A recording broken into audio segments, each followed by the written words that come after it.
Alors je vous ai parlé de la dette des 800 milliards d'euros qui vont être empruntés sur les marchés, empruntés auprès des épargnants, etc., pour alimenter la défense européenne, etc., que c'était vachement corrélé avec ce que demandait le rapport Draghi. Le rapport Draghi, il préconisait en tout cas une dette de 750 à 800 milliards d'euros minimum. Et bizarrement, ça concorde parfaitement puisqu'ils ont trouvé le narratif pour faire accepter à la population 800 milliards d'euros de dette. C'est abyssal, c'est colossal, c'est commun, donc ça va nous endetter et ça va nous foutre dans la... Voilà. Le truc, c'est pourquoi l'armement? Pourquoi l'armement? Bah déjà parce que le narratif est parfait, il est trouvé. Je veux dire, Trump leur a servi sur un plateau d'argent, enfin Trump et Zelensky. Est-ce que c'était pas prémédité? On ne sait pas trop. Hein. De toute façon, c'est une pièce de théâtre à ciel ouvert. Vraiment, on rigole beaucoup avec tout ça. Enfin, on rigole moins quand c'est sur un champ de bataille et quand t'as des gens qui meurent, mais quand on est derrière un ordinateur et qu'on regarde ce qui se passe d'un œil un peu désabusé, parfois ça fait sourire, mais en même temps, voilà, bon, t'as compris l'idée, c'est pas drôle, c'est drôle, c'est pas drôle, on s'en fout. L'idée c'est trouver le narratif parfait pour faire gober ça à la population, et ils l'ont trouvé. Et pourquoi maintenant? Eh bien tout simplement parce qu'ils sont en train de perdre à cause de l'élection de Donald Trump, ils sont en train de perdre sur le plan sanitaire. Vous savez, avec X, et puis les gens commencent à s'informer, etc. Enfin, les infos sortent à droite à gauche. On a RFK qui veut démanteler la Big Pharma. Et puis on a comme des scandales qui éclatent à droite à gauche. On a donc Ursula von der Leyen qui est condamnée à devoir présenter des pièces qu'elle ne veut pas présenter, les fameux contrats Pfizer qui ont été passés par SMS.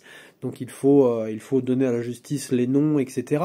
Et ça, elle se refuse à le faire, donc elle trouve des moyens à chaque fois détournés pour éviter de le faire. Et en fait, le côté sanitaire, c'est en train de s'écrouler. Tu vois, alors que c'était une des rares industries en Europe qui fonctionnait encore. Ils ont essayé avec le climat. Ils ont essayé de remplacer l'industrie du climat avec l'industrie électrique, etc., les éoliennes, les panneaux photovoltaïques. Bref, ça a tourné, ça a fait tourner beaucoup d'argent parce qu'il y a des gens qui se sont vraiment engraissés. Faut voir le trafic qu'il y a avec l'Arène. Alors je crois que ça s'est arrêté, mais je suis pas sûr. C'est un dossier que j'ai pas retravaillé depuis un petit moment, mais en tout cas, il y a eu des gros trafics avec le trading de marché spot, électricité, gaz, etc. Et on l'a vu pendant la crise de 2022, la crise électrique, les marchés de gros européens spot qui ont explosé. On a même atteint un pic en août 2022, si je dis pas de bêtises. Je crois que c'était le 26 août 2022 à vérifier, mais un pic à 1000 € le mégawattheure. Enfin, c'est complètement dingue. Ou le kilowattheure, enfin je sais plus, vous allez regarder, tout simplement, vous tapez spot électrique, vous allez trouver, et c'est accessible à tout le monde, vous avez un moteur de recherche internet, et puis vous allez le chercher à l'information. Dans tous les cas, c'est, voilà, ils se sont fait plaisir là-dessus, ils se sont fait plaisir avec le narratif Covid, et maintenant ils vont se faire plaisir avec le narratif guerre, et puis après on aura un autre narratif qui va se mettre en place. C'est des boucles sans fin, et une fois qu'ils auront tout épuisé, une fois qu'il n'y aura plus rien, une fois qu'ils auront fait tout couler, c'est ce qu'ils ont fait avec l'industrie de l'automobile. Ils l'ont fait couler, l'industrie de l'automobile. Ils l'ont fait couler. C'est un truc de fou, parce que c'était la plus grosse entreprise, enfin, plus grosse entreprise, oui, la plus grosse industrie européenne, l'automobile. Ça faisait travailler énormément de personnes, et aujourd'hui, ils ont refilé ce marché tout simplement au marché asiatique. C'est les Chinois qui font énormément de voitures électriques, qui dominent littéralement le marché de la voiture électrique. Ensuite, tu as Tesla derrière, etc., mais t'as Volkswagen qui s'est cassé la tronche alors que Volkswagen c'était le premier groupe, et puis t'as tous les autres qui ont suivi. Actuellement, moi par exemple, j'ai ma compagne qui travaille à Renault. Renault se fait racheter, enfin en tout cas son Renault, sa concession s'est fait racheter par Autosphère, etc. Et puis en fait tu te rends compte que dans toutes les concessions, parce qu'elles travaillent entre elles, mine de rien, eh bien c'est quand même grave la misère. J'ai pas envie d'être mal poli, mais vous avez compris, j'avais envie d'utiliser un mot plus pointu. Mais voilà, c'est sévère, il y a des grosses crises, voilà, ils sont en train d'essayer de censurer aussi, par exemple, on l'a vu avec la fermeture de C8 et d'Énergie 12, ils sont en train de censurer la liberté d'expression pour éviter que les gens s'informent, parce que, évidemment, quand tu t'informes et que tu commences à le dénoncer, que les gens commencent à comprendre ce qui se passe, eh bien, il y a un truc assez bouleversant pour eux, c'est que leur petit business, leur petit monde commence à s'effriter. Tu vois, ça s'effrite et ça devient un peu risqué pour eux, tu vois, on leur savonne la planche pour qu'ils se cassent un peu la tronche, et eux, ils aiment pas trop, tu vois, l'instabilité. Ils aiment bien quand ça se passe dans le secret, ils aiment bien quand les gens ne comprennent pas ce qui leur arrive. En fait, ce qu'ils veulent, c'est une armée de zombies, une armée d'esclaves, si je puis dire, qui travaillent bêtement pour eux sans même s'en rendre compte. C'est ça leur objectif et c'est ça qu'ils sont en train de faire avec les médias, que ce soit la télé, mainstream, que ce soit avec les torchons qu'on a en format papier ou que ce soit sur les articles de blog qu'on peut retrouver sur Internet. Vous avez compris l'idée, c'est toujours la même chose. On fait de la propagande, on fait en sorte que les gens acceptent le mensonge, parce qu'un mensonge dit une fois, ça reste un mensonge, mais un mensonge dit 1000 fois, ça devient une vérité, parce que voilà, toutes les sources concordent, et donc le lambda, il va pas s'embêter, hein, il va pas aller chercher l'information qui est cachée à droite à gauche, il va même pas aller chercher, même si c'est sous ses yeux, ça a beau être sous ses yeux, il y a 10 000 personnes qui disent la même chose, eh bien la personne va l'accepter. Et c'est pour ça qu'aujourd'hui on est dans une société qui est complètement contrôlée, qui est complètement manipulée, et c'est pour ça qu'on est en train de se faire piller, on se fait faire les poches H24, c'est ça le truc. Et aujourd'hui, le narratif, eh bien, c'est la défense. Et vous allez voir que là, je suis pas sûr qu'on aille en guerre. Hein. Je ne suis pas sûr qu'on aille en guerre. Ils sont en train de, d'allumer des feux un peu partout. Ils font peur. Là, par exemple, aujourd'hui, on est, alors que je dise pas de bêtises parce que j'ai pas envie de dire de bêtises. On est le 5 mars 2025. 5 mars 2025. Il est 17h, vous voyez, il fait encore jour.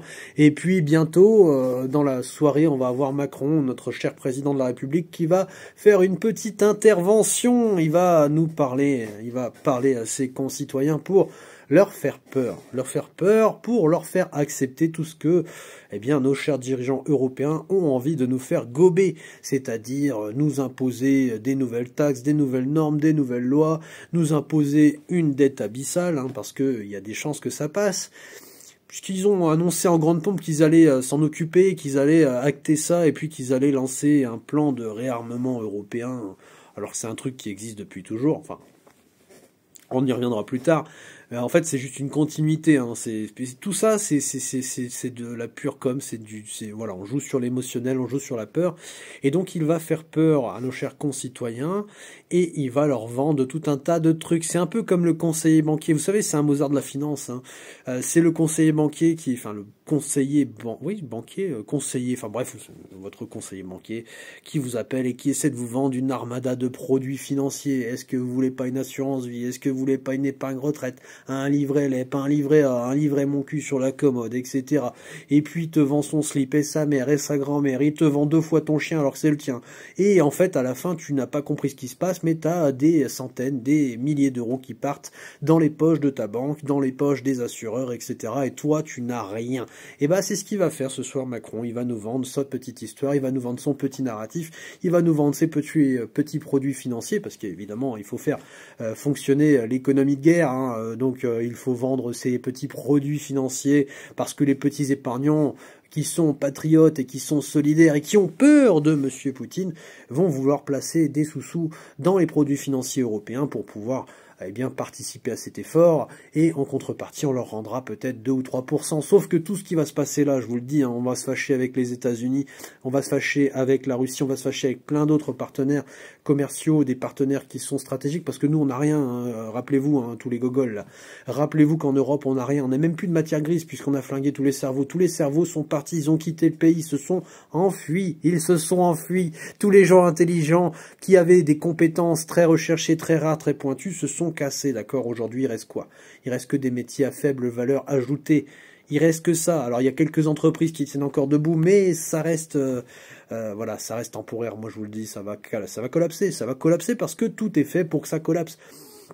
À force de tirer sur la corde, elle casse. Et elle va casser, malheureusement. Et c'est compliqué de vivre dans ce monde de dingue, hein, vraiment. C'est très très compliqué. Mais ils vont vous le vendre, leur petit livret. Et les gens vont y aller bêtement. Ils vont y aller bêtement. Et ce que ça va vous, là où je voulais en venir, c'est que toutes ces mesures qui vont nous imposer, et puis toutes ces contraintes géopolitiques qui sont en train de nous imposer parce qu'ils sont en train de nous fâcher avec tout le monde, et tous les cerveaux qui sont partis, etc., eh bien tout ça, ça va nous retomber dessus avec une hyperinflation. Et là, on va dire, oui, mais c'est de la faute de l'Ukraine, de la Russie, c'est de la faute du pingolin, c'est de la faute du virus, c'est de la faute de ci, c'est de la faute du canal de Suez, alors qu'en fait, ils vont juste faire tourner de la planche à billets, parce que la dette là qu'ils vont nous imprimer de 800 milliards de dollars, elle va pas sortir de nulle part, hein. Et puis surtout, elle va pas sortir de l'épargne des Français directement, parce que les Français et les Européens n'ont pas, je ne pense pas en tout cas, hein, ou alors on n'a pas les mêmes sources d'informations, mais je ne pense pas qu'ils aient, malgré toute l'épargne et tout l'effort d'épargne qu'ils ont mis à cœur de faire, eh bien je pense pas que les Européens aient actuellement 800 milliards d'épargne.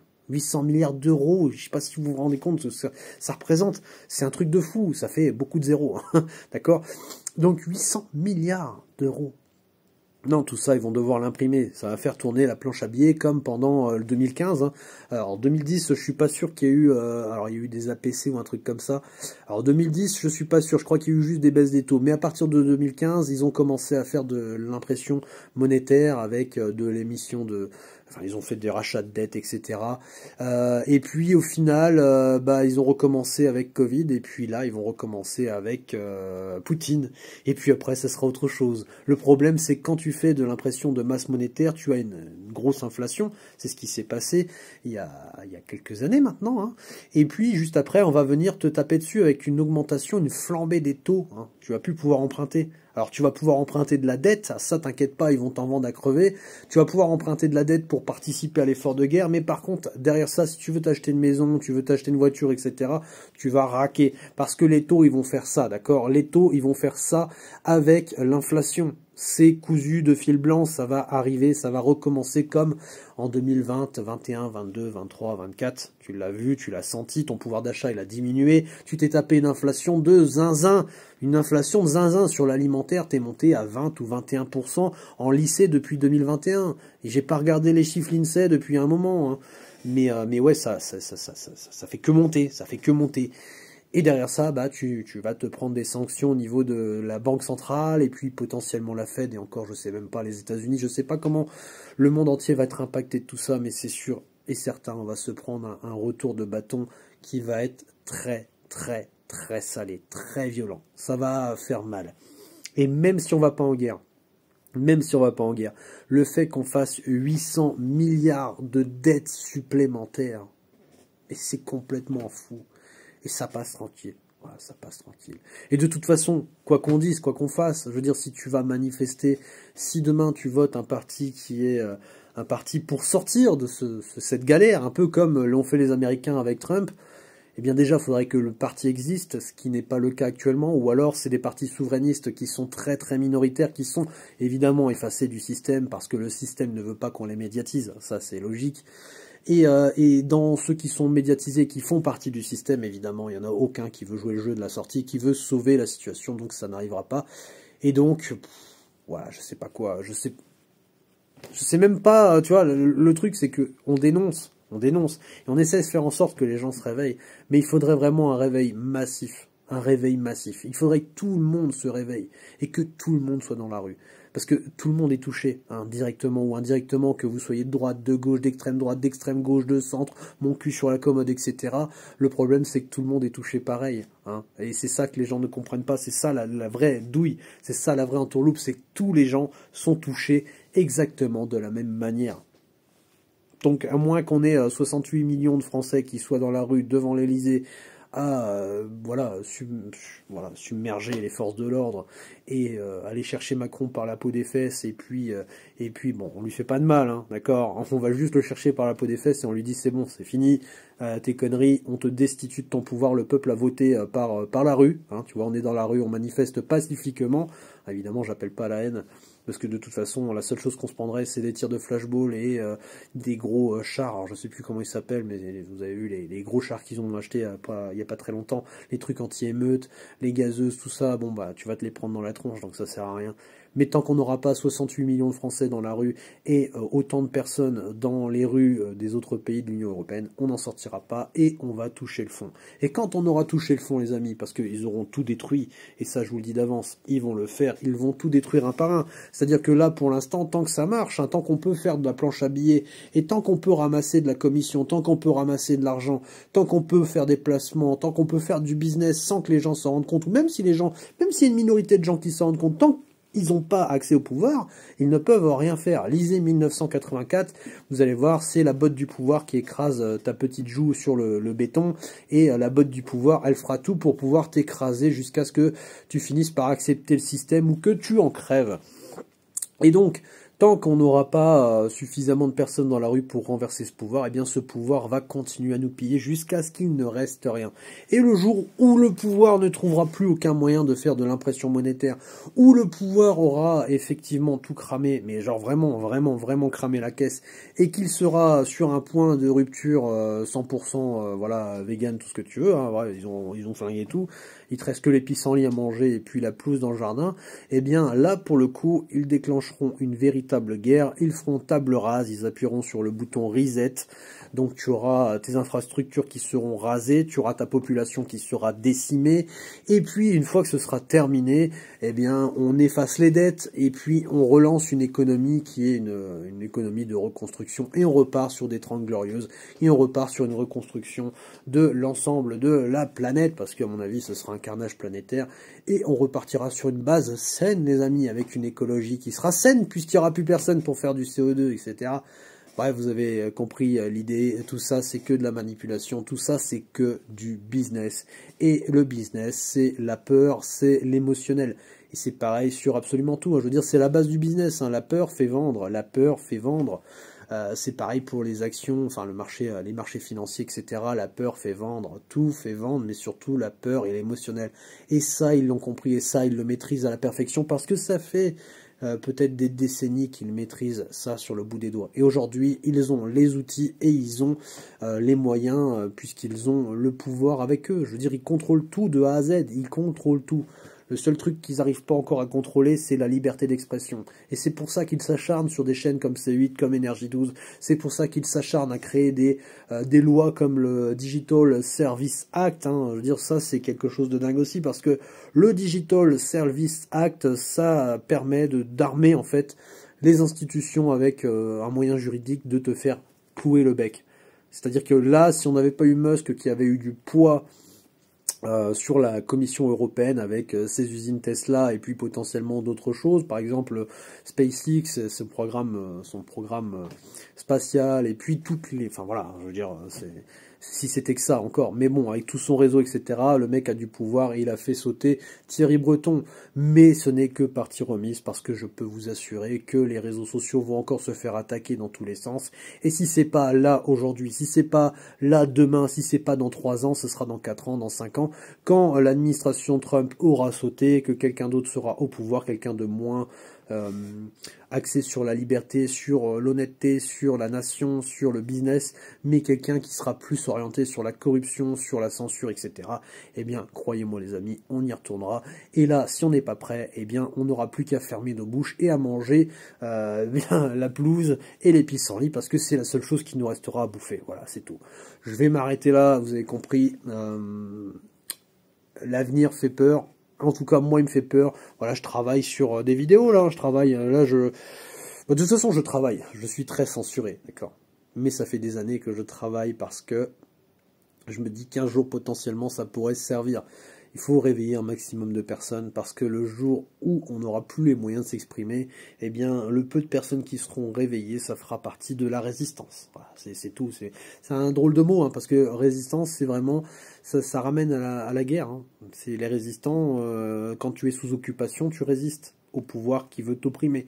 Et bien là, actuellement, la France est sous occupation, c'est juste que les gens ne s'en rendent pas compte. La France, l'Europe sont sous occupation, et on a à notre tête des gens qui sont là pour nous prendre notre argent, nos biens, nos vies, notre temps de vie, parce que je vous le rappelle, et je vous le rappellerai jamais assez, quand vous vous levez chaque matin pour aller travailler, les amis, et ça c'est très important que vous l'intégriez dans votre quotidien, dans votre tête, chaque matin quand vous allez travailler, vous vous levez, hein, voilà, le réveil il sonne, vous avez la gueule enfarinée, vous n'avez pas envie d'aller travailler, mais vous êtes contraint d'y aller. Pourquoi? Parce que vous avez un contrat déjà avec votre employeur, et surtout parce que vous avez aussi des factures à payer. Et ces factures-là, elles vont pas se payer toutes seules. Donc il y a des gens qui se lèvent chaque matin pour aller travailler, ils échangent du temps, d'accord? Ils échangent du temps de vie contre de l'argent. Et ça, on vous en prend 60-70% déjà. Et un jour, on va tout vous prendre. C'est-à-dire qu'à chaque fois que vous vous levez et que vous passez 1 heure au travail, eh bien c'est 1 heure de vie que vous avez réellement échangé contre de l'argent. Parce que cette heure de vie, soyons honnêtes, si demain vous n'avez pas de contrat de travail, si demain vous n'avez aucune obligation financière, si demain, pour X ou Y raison, il y a de l'argent qui tombe sur votre compte bancaire, hein, sans rien faire, eh bien, vous n'allez pas vous lever. Vous n'allez pas vous lever à l'heure, là le réveil il sonne à 6 heures, vous n'allez pas vous lever à 6 heures la gueule enfarinée pour aller travailler. Non, vous allez mettre le réveil à 9 heures, 10 heures, vous allez profiter de votre matinée, vous allez profiter du soleil, vous allez promener votre chien, vous allez boire le café, vous allez voir des amis, vous allez voir votre famille, vous allez passer votre temps de vie avec vos enfants, avec votre mère, votre père, votre femme, etc. Enfin, vous allez dire, tu vas pas échanger ton temps de vie contre de l'argent si tu n'en as pas besoin. Dire tu es obligé de le faire parce que tu en as besoin. C'est le système qui t'impose cela. Mais derrière ça, c'est du temps de vie.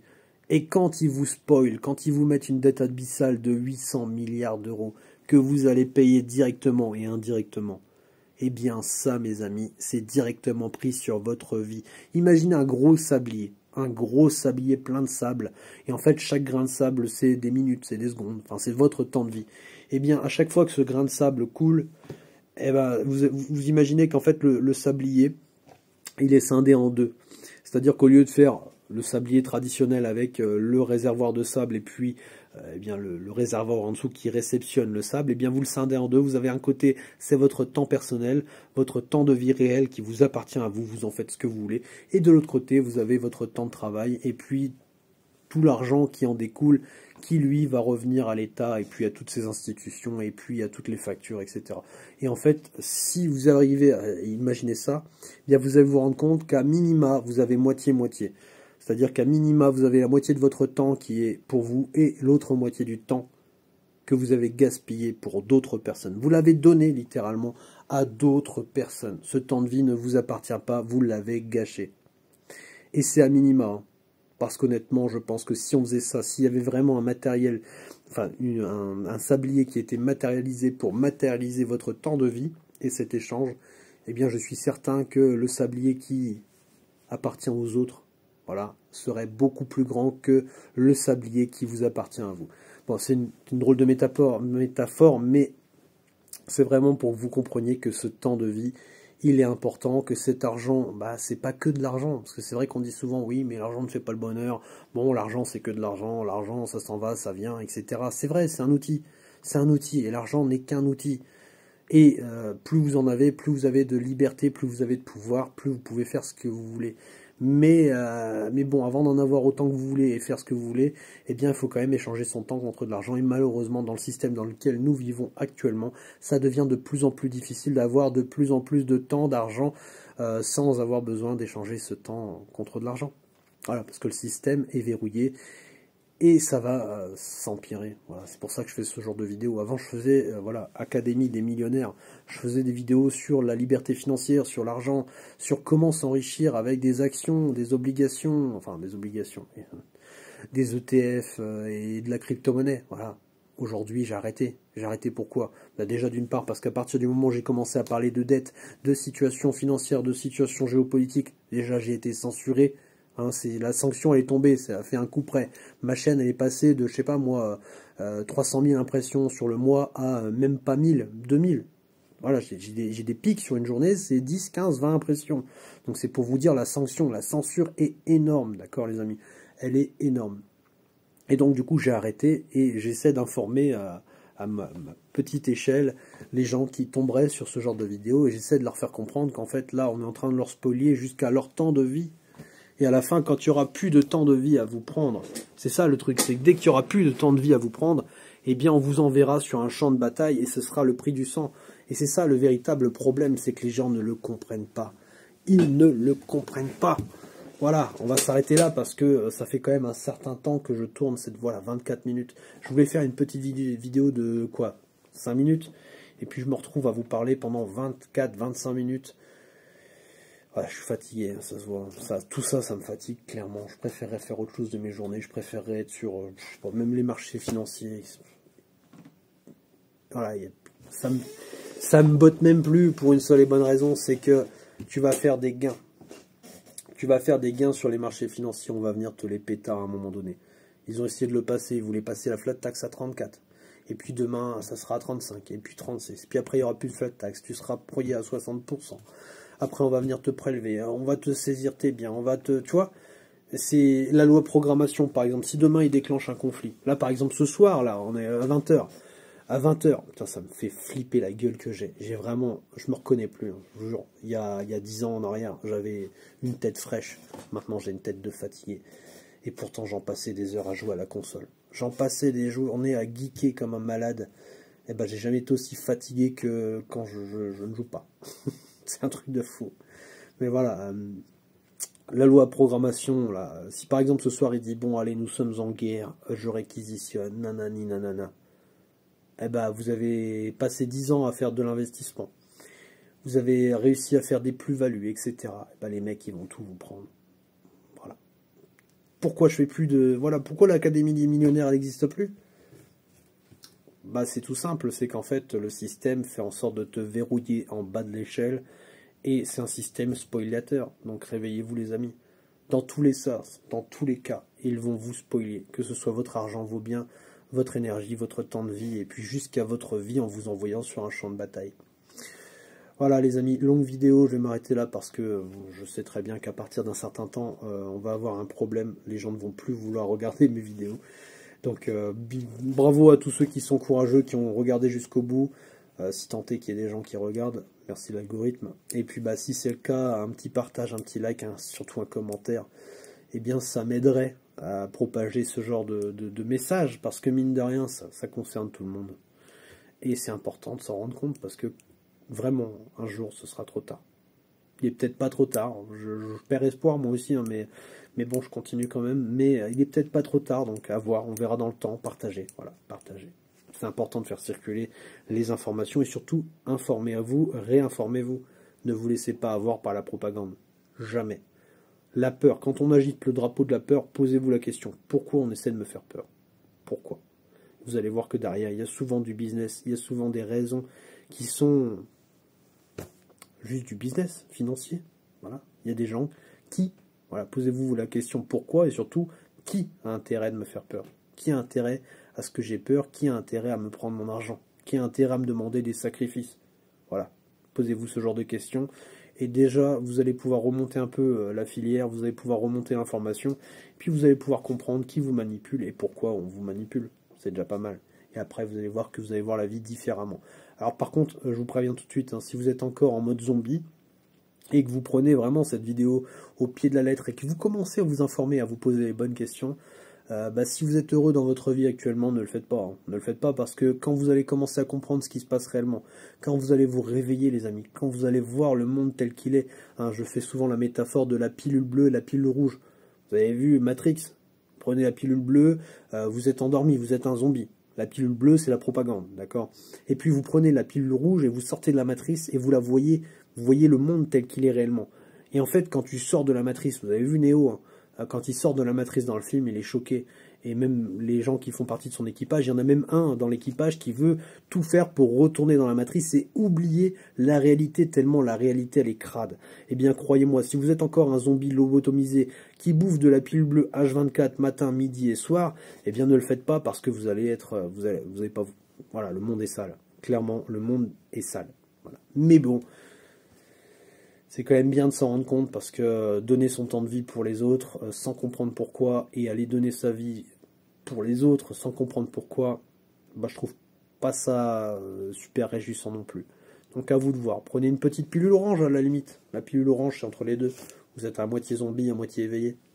Potentiellement, ça peut faire le taf.